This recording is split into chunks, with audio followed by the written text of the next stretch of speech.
Alright guys, as this is a tutorial for beginners, today I wanna show you the most standard build against Terran, playing as a Zerg obviously. This is a Zerg related channel, and after showing you the most standard build, I wanna show you how to react to several pushes the most Terrans tend to do from time to time, and that's it.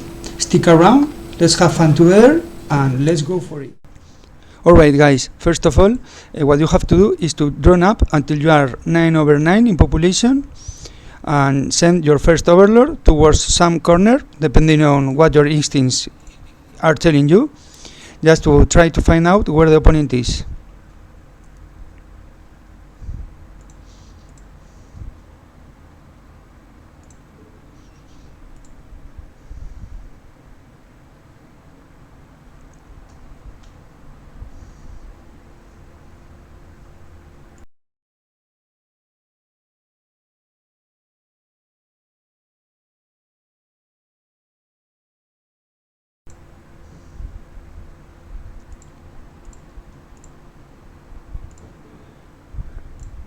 Okay, the second overlord, the one you train for 100 minerals, you must send it towards your natural expansion, to the entrance of your natural expansion, just to check whether the Terran is sending you, is pushing you, is trying to make you a bunker rush. You drone up to 12 and you make your expansion hatchery. This is a common thing in every build of the Zerg. Once you have built your first building, you send another drone to scout for your opponent. You drone up to 12 again, and you make the spawning pool and the gas. And you keep droning up.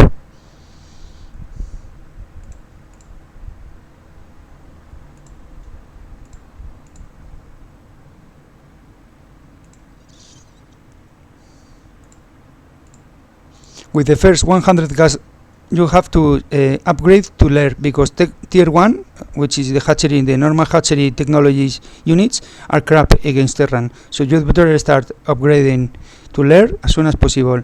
And with the second 100 gas, feel free to upgrade or to research the therling speed, because it will be handy later on. And now is the time to drone up like crazy, because this is the time you have to drone up, because once the spire is done, you will need those larvas to make mutalisks. Okay, once the lair is done, what you have to do is a third macro hatchery. In this case, he started by making a spire, but I highly recommend do it the other way around. First the third macro hatchery, and then the spire, okay? And once the spire is being built, you have to build the second gas at the natural expansion. And keep droning up like crazy, but pay a close attention to the population, because use this time, the second half of the spire being built, to make overlords to spire, because you will need a lot of population, idle free population, once the spire is done, to make mutalisks. And you'd better have up to 3 or 4 sunkens, so that the first Terran push doesn't kill you.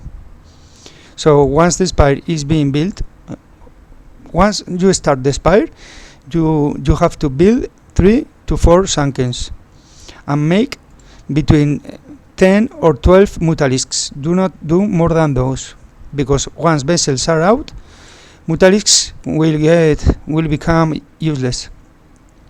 And once you have the 10 mutalisks harassing the opponent's base and forcing him to invest on turrets, you send out a drone to make a third base on some of the corners, but on one corner, because it makes Terran life way harder. And you are supposed to have map control with the 10 to 12 mutalisks.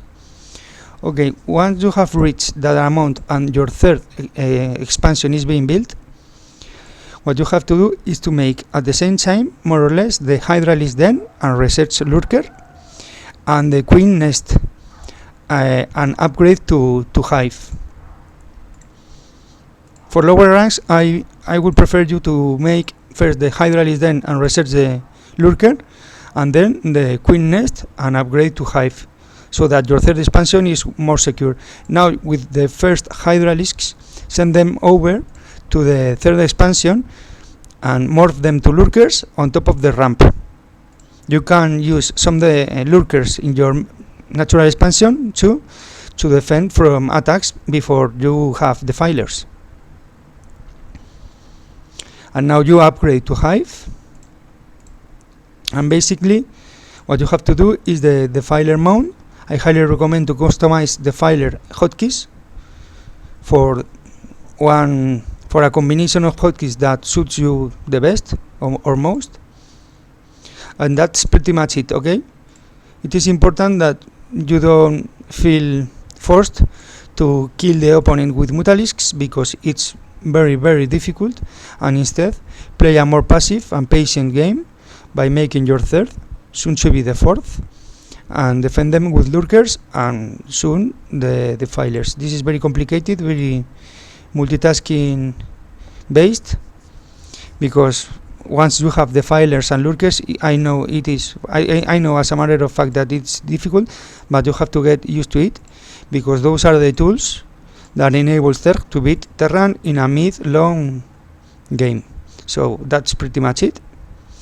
Remember that consume is the upgrade you have to research, because Dark Swarm is already by default on the defilers, and that's it.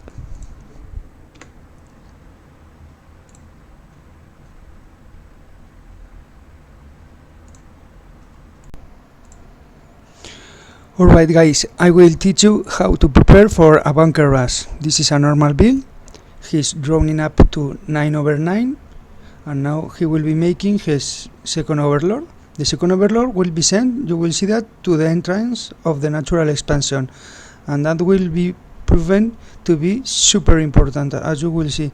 Right now with his scouting drone, he's simply checking that there aren't any barracks in the middle, so he hasn't to be afraid of a push of double barracks, but he keeps with his normal build, which is 12 drones, his first natural expansion, and now he can afford to build 2 more drones instead of building the spawning pools right away. There is the spawning pool, but can you see that? At his entrance he detected with the overlord that there is a bunker being made. There you have to pull 7 drones. Don't do like this. Pull 7 drones. Feel free to set a control group, in my case control group 3, when you are playing a Terran, because you don't know when this will happen, but quite often, that I can tell you. And set a control group of 7 drones. You have to pull them all and try to kill the SCV building the bunker, and here the main aim is to prevent the Marines to get into the bunker, okay? So top priority, kill those pesky Marines before they get into the bunker. You can afford to lose even 2 drones, but not more than those, because otherwise you will be a bit behind. So as you can see, he's only willing to kill the Marine. All the SCVs are completely ignored. Marine plus bunker, that's the real threat. And you can pull the drones, you have to save time, enough time for the spawning pool to be built, and there you build those Therlings. From this point on, this is like a normal game, and you may feel pretty safe. And from this point on, try to play normal.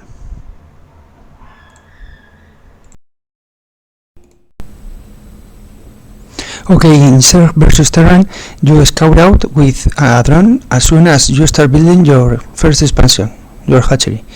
If with that early drone scouting you spot either of these 3 options, all these 3 options are hints that he will be attacking you with vultures. Either you see or you spot an early gas, or a closed ramp, or an early fact. It really means that vultures are incoming, or maybe probably raids too. So what is our response? Blocking the ramp so that vultures cannot pass by to our mineral line. Train some hydralisks, because they counter hard both units, vultures and raids, and make one sunken, because its damage output against vultures is simply awesome. take this into account when you are scouting with your first drone.